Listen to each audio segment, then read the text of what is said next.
જય હિન્દ મિત્રો, હું ગિરધરભાઈ પ્રજાપતિ, આમ આદમી પાર્ટી. હવે એક મોદી સાહેબ બહુ દુઃખ થયું. મારી માતાજીને ગાલી દી, મને ગાળ્યું દીધી. મને મોદીજીને બહુ દુઃખ થયું અને રાતના 12 વાગે વિડીયો બનાવી. અરે સાહેબજી, એ તો 15થી 20 વર્ષના બાળકો હતા અને વિદ્યાર્થી હતા અને ભૂલ થઈ ગઈ. તમે તો 75 વર્ષના મોદી સાહેબ થયા અને તમને દેશના વડાપ્રધાન છો. તમે એની ગરિમા ન જાળવી. તમે તો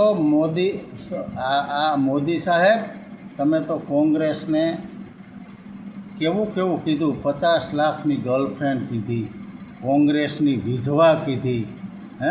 તમે જઈ આવો તો ગમે અહીંયા તમે જે આવો જાહેરમાં, એટલે તમે કોંગ્રેસ આમ કર્યું, કોંગ્રેસે તેમ કર્યું.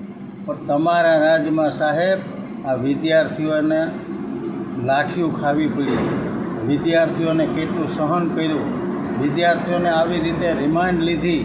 છતાંય જો તમે બહાર આવીને સામે આવી ન શકતા હો, તમે રૂબરૂ મળી ન શકતા હો અને તમે 20-20, 25-25 દિવસથી આ લોકો હેરાન થયા, 30-30 દિવસે સુધી ભૂખ્યા તરસ્યા અને લાખો યુવાનોનો પેપર ફૂટી ગયા, ત્યાં સુધી તમે ન બોલ્યા. અને નાની એક બાળકીને તમે વિદ્યાર્થીથી ગાળ્યું બોલાઈ ગઈ, એની પાસે માફી માગવાની વાત કરો. માફી તમારે માગવાની છે, વિદ્યાર્થીના મા બાપની. આ બધી જે વિદ્યાર્થીઓ મૃત્યુ પામ્યા એની તમારે માફી માગવાની છે, લોકોને નહીં.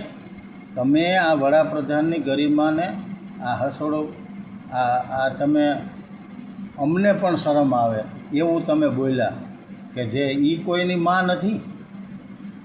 એ કોઈ વિધવા છે એટલે કોઈ સ્ત્રી નથી. તમે સ્ત્રીનું સન્માન કરવું, સ્ત્રીનું આ કરવું, તમારી પાર્ટીની હોય તો જ સન્માન કરવાનું, બીજા કોઈ પાર્ટીની હોય તો સ્ત્રીનું સન્માન નહીં. એટલે સાહેબજી, તમે વડાપ્રધાન છો, એનું ગરિમા જાળવો અને તમે ખુદ લોકોની આગળ સામે આવી અને માફી માગો. પહેલાં તો તમે રૂબરૂ આવી નથી શકતા. વિડીયો હવે રાતના આ તો બધાયનું પ્રેશર થયું અને લોકોને તમને ખબર પડી કે હવે વિદ્યાર્થીઓ જાગ્યા છે અને આ દેશ હવે જાગૃત થયો છે, એટલે તમે રાત્રે 12 વાગે વિડીયો બનાવ્યો.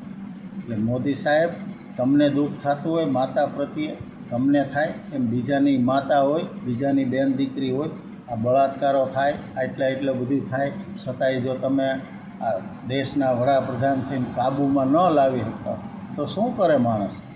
એટલે યુવાનો જાગો અને આત્મા જગાડો, આગે બઢો. જય હિન્દ, જય ભારત.